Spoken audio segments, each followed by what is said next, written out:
نحمده ونصلي على رسوله الكريم. أعوذ بالله السميع العليم من الشيطان الرجيم. بسم الله الرحمن الرحيم. قال النبي صلى الله عليه وسلم: من عقد عقدة ثم نفث فيها فقد سحر، ومن سحر فقد أشرك. من تعلق شيئا توكل إليه، من أتى عرافا فسأله عن شيء وصدقه بما يقول ثم تقبل له ثم لم تقبل له صلاة 40 يوما. من أتى كاهنا فصدقه بما يقول فقد كفر بما أنزل على محمد. ليس منا من تطير أو تطير له أو تكهن أو تكهن له أو سحر أو سحر له. رواه أحمد أو كما قال عليه الصلاة والسلام. حضرت انس بن مالک رضی اللہ تعالیٰ عنہ سے روایت ہے، یہ فرماتے ہیں کہ رسول اللہ صلی اللہ علیہ وسلم نے ارشاد فرمایا: جس شخص نے گرہ باندھی اور اس کے بعد اس گرہ میں پھونک ماری، اس نے جادو کیا. اور جس شخص نے جادو کیا اس نے شرک کیا. اور جو شخص جو چیز بھی باندھتا ہے، لٹکاتا ہے، اس کو اسی کے حوالے کر دیا جاتا ہے. اور جو شخص نجومی کے پاس آئے، غیب کی خبر بتانے والے کے پاس آئے اور اس سے سوال کرے کسی چیز کا، اور پھر اس کی جواب پر تصدیق کرے کہ یہ درست کہہ رہا ہے، 40 دن تک اس کی کوئی نماز قبول نہیں ہوتی. جو شخص کاہن کے پاس آئے اور جو کچھ کہتا ہے اس کی بات کی تصدیق کرے، اس نے اس بات کا انکار کر دیا جو محمد صلی اللہ علیہ وسلم پر نازل ہوا ہے. پھر آپ نے فرمایا کہ وہ شخص ہم میں سے نہیں ہے، ہماری امت میں سے نہیں ہے، جو فال نکالتا ہے یہ جو نکلواتا ہے، جو کاہن کہانت کرتا ہے یہ جس کے لیے کہانت کی جاتی ہے، جو جادوگر ہے جس کے لیے جادو کیا جاتا ہے. فرمایا اس کا میری امت کے ساتھ کوئی تعلق نہیں ہے. یہ حدیث مبارکہ مسلم احمد کی روایت ہے. سامعین محترم، اس حدیث مبارکہ میں ان خاص بیماریوں کا ذکر کیا گیا جو زمانے جاہلیت سے چلی آ رہی تھی، اور یہ وہ خوفناک بیماریاں تھیں اور خوفناک جرائم تھے جن کے بارے میں رسول اللہ صلی اللہ علیہ وسلم کے فرمودات اس قدر واضح اور صریح ہے کہ کوئی شخص بھی اس سے دوسری رائے نہیں نکال سکتا ہے. یہ بہت بڑا آپ دیکھتے ہیں کہ زمانے قدیم کے اندر جو چیزیں موجود تھیں جس کو اللہ کے رسول صلی اللہ علیہ وسلم نے ختم فرمایا اور صحابہ کرام نے جس کو مان کر اپنی زندگیوں سے بالکل نکال دیا اور اس کو وہی درجہ دیا جو رسول اللہ صلی اللہ علیہ وسلم نے بتایا تھا. لیکن آج تنصیبی یہ ہے کہ امت کے اندر یہ ساری چیزیں موجود ہیں، یہ ساری برائیاں آج امت کے اندر موجود ہیں، اور امت کے اکثر افراد ان برائیوں کے اندر یا ان بیماریوں کے اندر مبتلا ہیں جس سے اللہ کے رسول صلی اللہ علیہ وسلم نے امت کو نکالا تھا. تو آپ علیہ السلام کی یہ جو حدیث مبارکہ ہے اس میں کئی باتوں کا ذکر ہوا ہے. پہلی بات تو یہ فرمائی کہ زمانہ جاہلیت کا یہ عمل تھا کہ کوئی بھی شخص ہوتا کسی کپڑے کے اوپر، کسی کھانے کی چیز کے اوپر یا اور کسی چیز کے اوپر دم پڑا جاتا اپنی طرف سے اور اس پر پھونک ماری جاتی اور نظریہ یہ رکھا جاتا کہ اب یہ شخص ٹھیک ہو جائے گا. تو فرمایا کہ یہ بالکل غلط ہے. یہ جو شخص اس طرح کی حرکت کرتا ہے، کسی چیز کے اوپر پھونک مارتا ہے، چاہے وہ کوئی چیز بھی ہو، تو فرمایا کہ یہ جادو ہے. اب جو دم ہے، دم میں اور اس میں فرق ہے زمین و آسمان کا. دم میں یاد رکھیں کہ ایک تو دم کے الفاظ واضح ہوتے ہیں، وہ جنتر منتر نہیں ہوتا. جو بندہ اپنے منہ میں دم کر رہا ہو، آواز سنائی نہ دے رہی، یہ سمجھ لیں کہ غلط دم کر رہا ہے. کیونکہ رسول اللہ صلی اللہ علیہ وسلم جو بھی دم کرتے تھے آپ کی آواز واضح طور پر سنائی دیتی تھی. جس طرح حدیث کے الفاظ ہے کہ آپ نے دم کیا، اور دم کیا تھا؟ صلی اللہ العظیم رب العرش العظیم ان یشفیک. یہ دم آپ علیہ الصلوۃ والسلام نے کیا. پھر بسم اللہ یرقیک اور بسم اللہ من کل شر ما یؤذیک. واضح طور پر آپ کے الفاظ سنائی دیتے تھے اور سننے والا الفاظ کو یاد بھی کر لیتا تھا. سمجھ آ رہی تھی کہ آپ علیہ الصلوۃ والسلام کیا الفاظ ارشاد فرما رہے ہیں. تو یہ جو لوگ منہ کے اندر کرتے ہیں، پتہ نہیں کیا کر رہے ہیں، کیا پڑھ رہے ہیں، آپ کو پتہ ہے. تو منہ کے اندر الفاظ ادا نہیں ہو رہے اور آواز آپ کو نہیں آ رہی، تو اس کا معنی یہ ہے کہ گڑبڑ ہے. اس لیے ایسے شخص سے دعویٰ کروایا جائے جو منہ کے اندر دم کرتا ہے. منہ سے مراد یہ ہے کہ جس کی آواز آپ کو سنائی دیتی ہے کیا کر رہے ہیں کیا نہیں کر رہے. نمبر 1. نمبر 2 کہ دم کرنے والا ڈائریکٹ اس پر دم کرے. رسول اللہ صلی اللہ علیہ وسلم کیا کرتے تھے کہ جس شخص کو کچھ مسئلہ ہوتا تو اس کے اوپر دم کرتے تھے. مثلا کسی کو کوئی سر میں درد ہے تو سر پر ہاتھ رکھ کر دم کیا، جسم میں درد ہے جسم پر ہاتھ رکھ کر دم کیا. تو یہ دم کا طریقہ ہے. اب وہ لوگ کہتے ہیں نہیں آپ اس طرح کریں کہ آپ کوئی بھی چیز دیں ہم اس میں پھونک ماریں گے بس آپ پیئیں گے ٹھیک ہو جائے گا. یہ قرون اولیٰ سے یہ چیز ثابت نہیں ہے، رسول اللہ صلی اللہ علیہ وسلم سے یہ چیز ثابت نہیں ہے.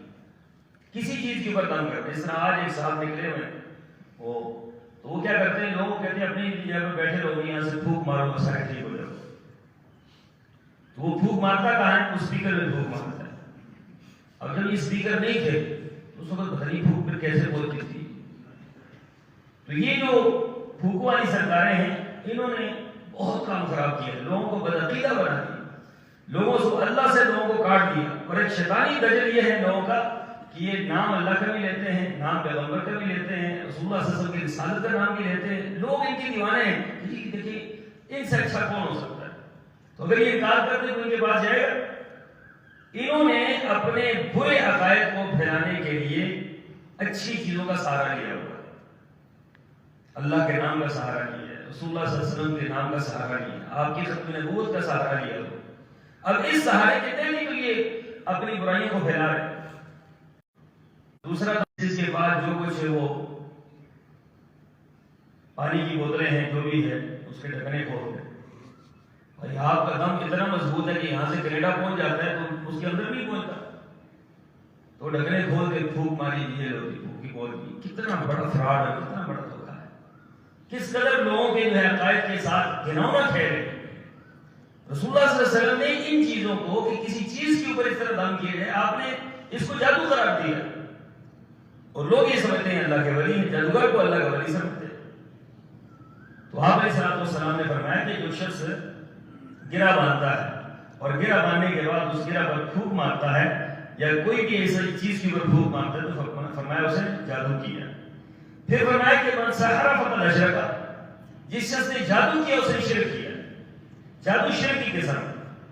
جادوگر مشرک ہوتا ہے، جادوگر دنیا کا بدترین انسان ہوتا ہے، یاد رکھیں. اسی لیے اسلام کے اندر جادوگر کو قتل کرنے کے لیے حکم دیا گیا. اسلامی مملکت ہو تو جادوگر کی سزا، جادو کی سزا قتل. اس سے نیچے اس کی کوئی معافی نہیں. قتل دیکھیں دعا لگائیں کہ قتل کوئی معمولی سزا نہیں ہوتی، لیکن اسلام نے جادوگر کو قتل کا جو ہے وہ حکم دیا ہے کہ اس کو قتل کر دیا. اور حضرت عمر رضی اللہ تعالیٰ عنہ کے دور میں جادوگر کو قتل کیا گیا، ہم نے قتل کیا گیا.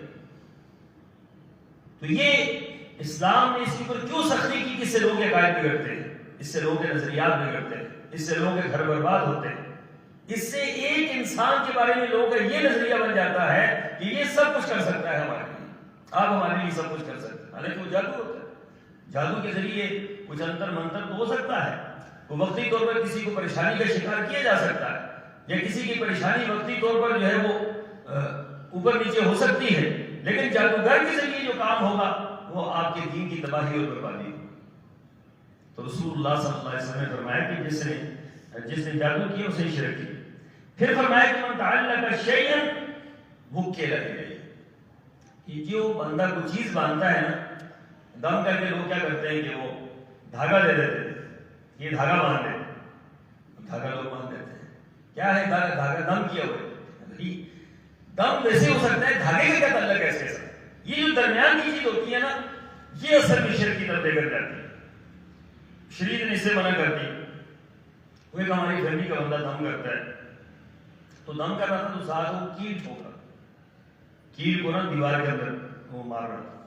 تو میں نے کہا دم تو آپ کا مجھے سمجھ آیا ہے، یہ کیل کیا ہے؟ یہ کیل آپ جو لگا رہے ہیں یہ کیا ہے؟ تو اس نے کہا جی یہ کیل جو ہے یہ بنیادی طور پر یہ ایک سبب ہے اس کی بیماری دور کرنے کا۔ میں نے کہا بس یہ بات ختم ہو گئی۔ دم کی جو بات سمجھ آتی ہے کہ دم ہے، یہ جو کیل آپ ٹھوک رہے ہیں یہ شرک کی طرف لے کر جاتا ہے، یہ کفر کی طرف لے کر جاتا ہے۔ نظریہ یہ بنتا ہے کہ کیل ٹھوکی تو دم اپنا دم اثر کر گیا اور داڑھ کا درد ٹھیک ہو گیا یا فلاں کا درد ٹھیک ہو گیا، یہ سارے کا سارا نظام غلط ہو جاتا ہے۔ اگر کسی کو دم کرنا ہے ڈائریکٹ دم کر اور واضح الفاظ کے ساتھ دم کرے۔ سورہ فاتحہ رسول اللہ صلی اللہ علیہ وسلم نے بتلائی ہے، آخر کے 3 کل بتلائے ہیں، تو یہ جب پڑھنا ہے تو پھر کیل ٹھوکنے کا کیا معنی ہے، پھر دھاگے باندھنے کا کیا معنی ہے، پھر لڑی باندھنے کا کیا معنی ہے، پھر سیپی باندھنے کا کیا معنی ہے، یہ ساری کی ساری چیزیں یہ شرک کی طرف لے کر جاتی ہیں، جس سے رسول اللہ صلی اللہ علیہ وسلم نے منع فرمایا۔ اور پھر خاص کر تعویذ، ہمارے یہاں تعویذ ایک بہت بڑا کاروبار ہے۔ رسول اللہ صلی اللہ علیہ وسلم کے مبارک زمانہ میں حضرت علی رضی اللہ تعالیٰ عنہ کو رسول اللہ صلی اللہ علیہ وسلم نے اس کام کے لیے بھیجا تھا، 3 کاموں کے لیے بھیجا تھا۔ پہلا کام حضرت علی کو یہ فرمایا کہ اے علی، کسی انسان کسی جانور کے گلے میں اگر کوئی چیز دیکھو، تعویذ ہو، چاہے وہ گھنٹی ہو، چاہے وہ کوئی بھی چیز دھاگا ہو، کوئی بھی چیز اس کو طاقت دیں، حضرت علی رضی اللہ تعالیٰ عنہ نے یہ کام کیا۔ اور اس زمانے میں ہم نے یہ بڑا کام کیا گاؤں کے اندر، ہر جانور کے گلے کے اندر تعویذ ہوتا تھا، اور ایک تعویذ اتنے تعویذ ہوتے تھے جانوروں کے گلے کے اندر۔ کیا ہے کہ یہ جانور جو ہے یہ دودھ نہیں دیتا تھا، تعویذوں کی وجہ سے دودھ دے رہا، یہ مارتا تھا تعویذوں کی وجہ سے مار نہیں رہا، اس کو بچے نہیں ہوتے تھے تعویذوں کی وجہ سے اس کے بچوں کے مار لگ گئے۔ یہ لوگوں کے نظریات تھے، اور ہم پورا دن جو ہے وہ کینچی لے کر تعویذ کاٹتے رہتے تھے کہ کتنے غلط عقیدے ہیں لوگوں کے، کتنے غلط نظریات ہیں۔ تو یہ زمانے قدیم کے نظریات ہیں۔ جاہلیت جو ہے نا لوٹ کر آتی ہے واپس، اگر لوگوں کی آپ بتائیں گے نہیں نا تو یہ لوگوں کے نظریات پختہ ہوتے ہیں، لوگ اصلاح نہیں کریں گے، لوگوں کے اندر یہی باتیں پھیل دیں۔ اور یہ جو تعویذ کا معاملہ ہے یہ بہت خطرناک چیز ہے۔ یاد رکھیں رسول اللہ صلی اللہ علیہ وسلم نے پوری زندگی، صحابہ کرام، اللہ کے رسول صلی اللہ علیہ وسلم، خیر القرون میں تعویذ کا کوئی تصور نہیں تھا۔ اب کیا ہے، تعویذ لے لیں تو بس تعویذ سے سب کچھ ٹھیک ہو جائے گا۔ بیوی سے کوئی گڑبڑ ہے تو تعویذ لے لو۔ اب بیویاں پھرتی رہتی ہیں خاؤں کو قابو کرنے کے لیے، تعویذ لینے کے لیے۔ تو اللہ کی بندی اپنی زبان کو قابو کرو، اپنا کام ٹھیک رکھو، اور تھوڑی سی کچھ فروغ برداری اور تابعداری کا نظام کر دو۔ تعویذ ہے سارے کا، وہ کام نہیں کرنا، بابے سے تعویذ لے کر آنا ہے کہ یہ میرے سامنے بولے نا، بس بالکل نہ چپ کر دے۔ اس کی جو ہے نا زبان جو ہے بند ہونی چاہیے، اس کی زبان، وہ زبان تو بند نہیں ہوئی زیادہ اس قدر، یعنی کہ یہ ایک دوسرے کو گرانے کے لیے اور ایک دوسرے کو جو ہے پریشان کرنے کے لیے ہمارے یہاں یہ صورتحال ہوتی ہے، لینے لگی ہوتی ہے مائیوں کی تعویذ لینے کے لیے۔ اور ان سے کبھی آپ پوچھے کتنے پیر ہیں جو، اب تو پیر بھی ہمارے کافی سارے مرید بن چکے ہیں، تو وہ یہ بات کہتے ہیں جی بیویاں جو ہے نا اللہ ان کو معاف کرے، بیویاں آتی ہیں روزانہ صبح سے لے کر شام تک، ایسا تعویذ دو کہ خامن پہ قابو میں رہے، ایسا تعویذ دو ساس بھی قابو میں رہے، نندے بھی قابو میں رہے، نیچے سے اٹھے ہی نہ دے، ایسا تعویذ دے، ایسا وہ کہاں سے دے؟ اتنی اگر پہنچی ہوئی سرکار ہو تو پتہ نہیں خود کیا کچھ کر لے۔